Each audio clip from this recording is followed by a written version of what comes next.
If you'd like to open your Bibles to Mark chapter 11. Mark chapter 11. As I said at the beginning, we have been working our way through the Gospel of Mark this spring and in wintertime, I guess, too. And as we come into Mark 11, I thought it might be good to remind us of where we have been recently, or if you're visiting, where we have been going through recently. So, now it doesn't want to click. There we go. Okay.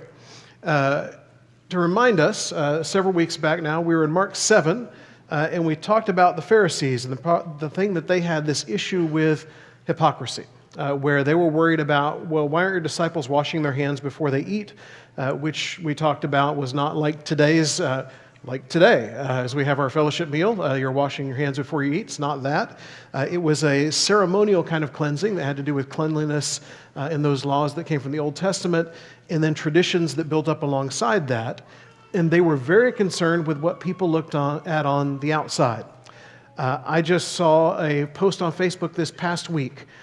Someone was, they had posted anonymously in one of those ADA groups, someone was looking for a suit so they could go to church.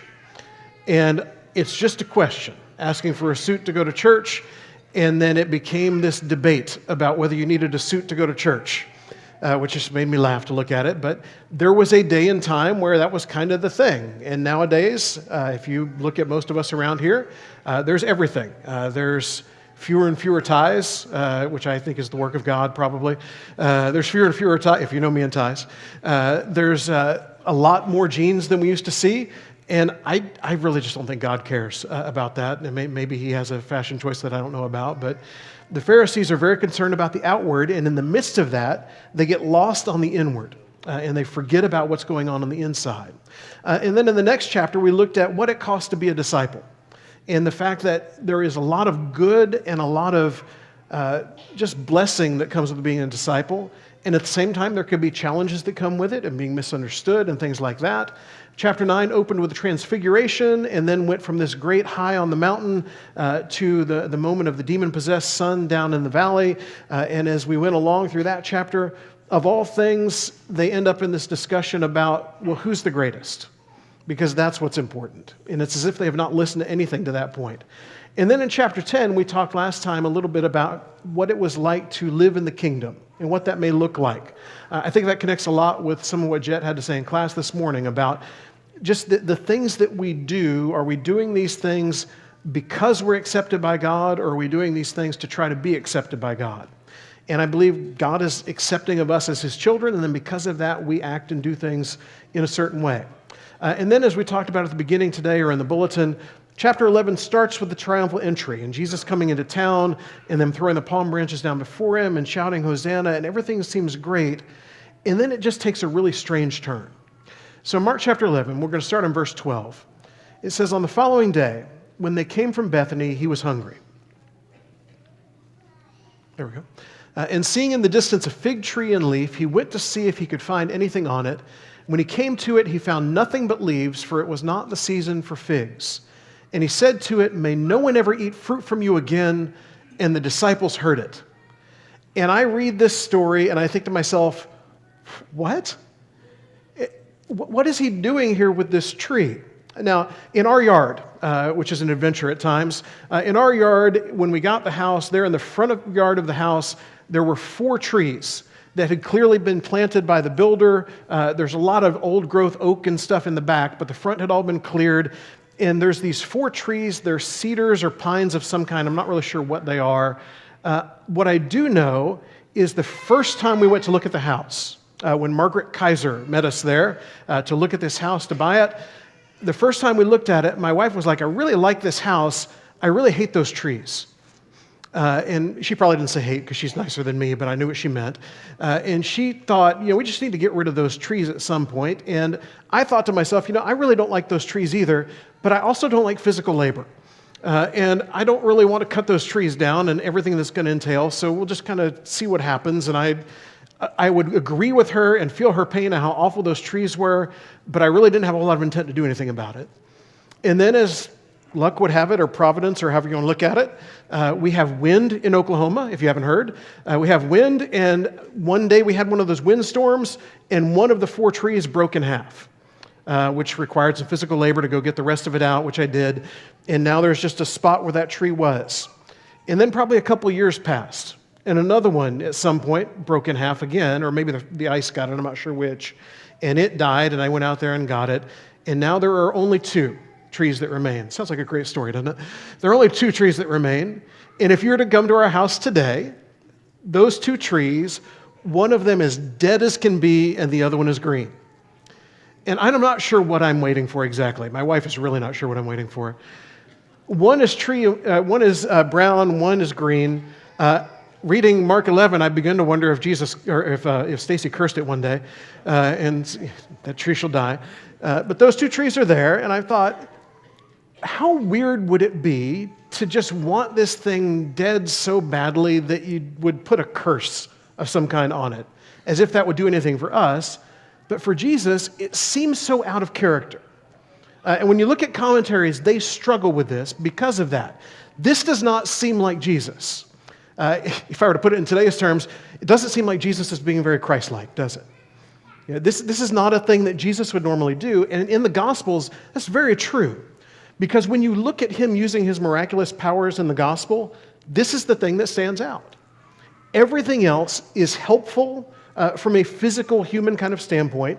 Everything else is something that creates life or grows something or heals something.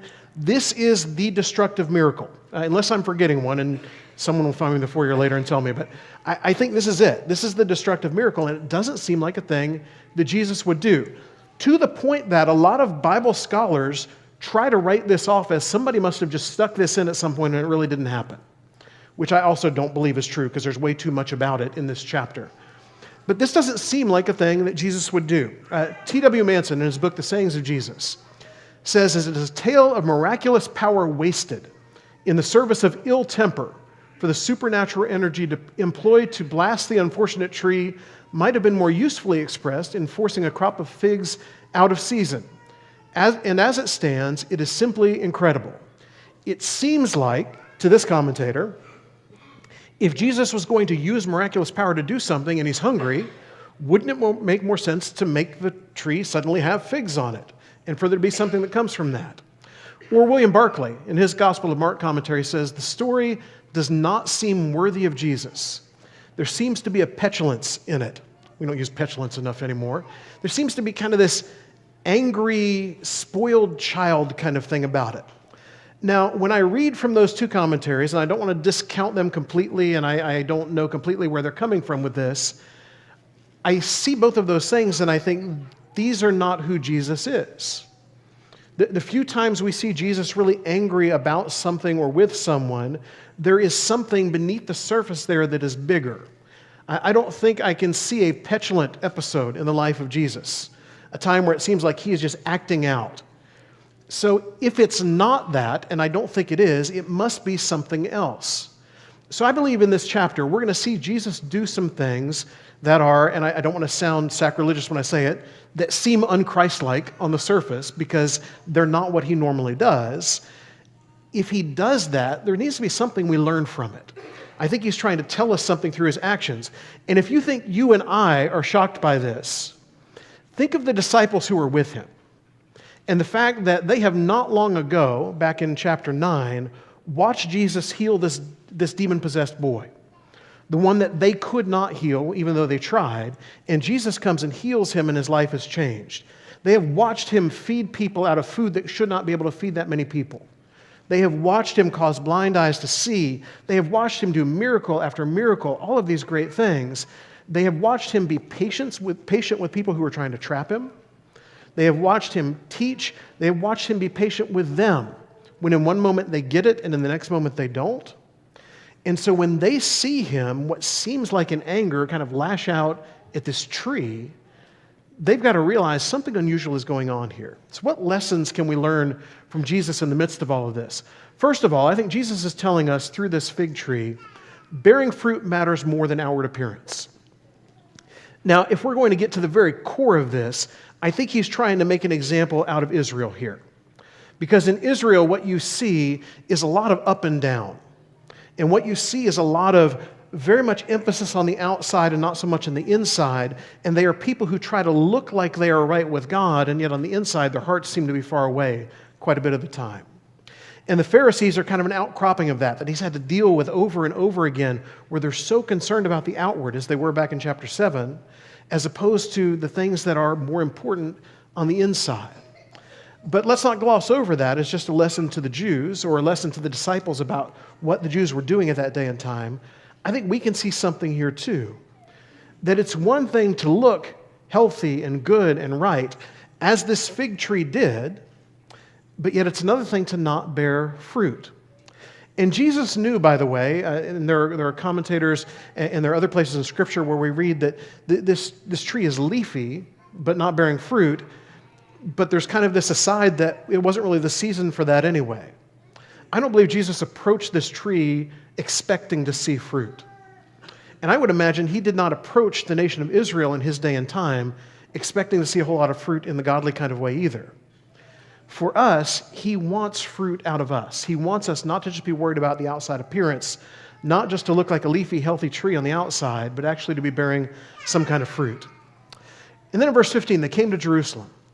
And he entered the temple and began to drive out those who sold and those who bought in the temple.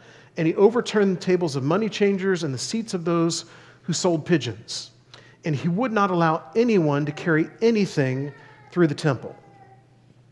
Now, the temple in the time of Jesus had become something that was very different from the temple as it was built first in the Old Testament and what it may have looked like in that day and time.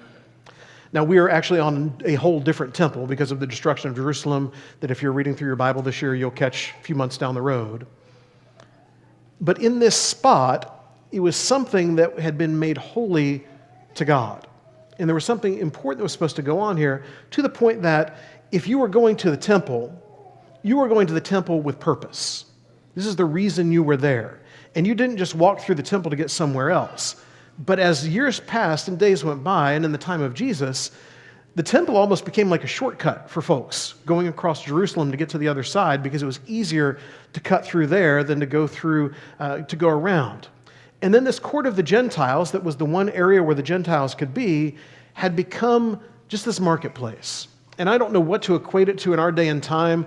I think of the first time we went out to the flea market in Mobile, Alabama, and what that was like, and just all of the energy and the chaos that was going on there, or the mall the day after Thanksgiving, if you've ever been to that and seen that, or any place like that, where it is just so many people, so much going on, and everything other than the thing that should be going on here at the temple. There's just a lot of activity.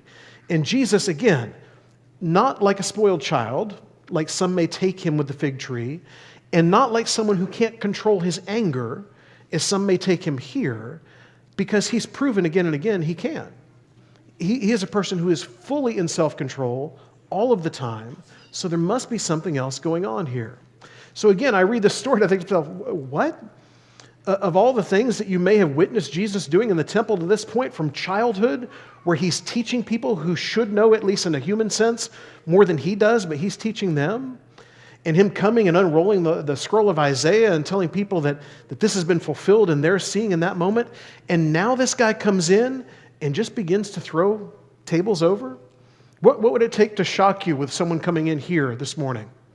It's easy for us to put this outside, and it's a story that happened a long time ago, but there are a lot of things that you could think of that, man, that would be kind of shocking. I believe everyone in the sight of Jesus is shocked at what he's doing because, once again, this doesn't seem like Jesus. What other day, if you were an apostle, did you wake up and you went to follow Jesus and Jesus went somewhere and just started upturning furniture? When have you been to another place where he fashioned a cord of whips, a whip out of cords, as we read in other Gospels, and he comes in and drives these people out? You don't see Jesus doing these kinds of things at other times. So why would he do this? Why would he do this if this is not normally the way that he would behave in these types of situations? I believe he answers it for us, at least in part, in chapter 11, verse 17. It says he was teaching them, saying to them,